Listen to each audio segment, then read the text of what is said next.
సంక్రాంతి తర్వాత తెలంగాణ వ్యాప్తంగా 4 లక్షల ఇందిరమ్మ ఇళ్లను ప్రభుత్వం మంజూరు చేస్తుందన్నారు మంత్రి పొంగులేటి శ్రీనివాసరెడ్డి. అర్హులకు నచ్చినట్లు ఇల్లు కట్టుకునేందుకు 5 లక్షల రూపాయలను ప్రభుత్వం ఇస్తుందన్నారు. 400 చదరపు అడుగుల విస్తీర్ణానికి తగ్గకుండా ఇళ్లను నిర్మించుకోవాలని సూచించారు. భద్రాద్రి కొత్తగూడెం జిల్లా దమ్మపేట మండలం నాచారంలో గ్రామ పంచాయతీ కార్యాలయాన్ని ప్రారంభించిన రెవెన్యూ శాఖ మంత్రి పొంగులేటి శ్రీనివాసరెడ్డి ఇందిరమ్మ నమూనా ఇళ్లకి శంకుస్థాపన చేశారు. దాంట్లో 80 లక్షల ఇళ్లు కావాలని అడిగారు తెలంగాణ రాష్ట్ర వ్యాప్తంగా.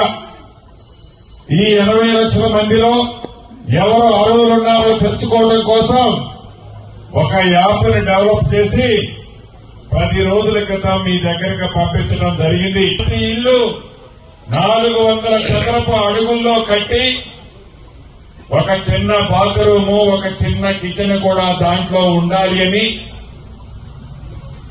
ప్రతి లబ్ధిదారుడికి 5 లక్షల రూపాయలు ఇస్తూ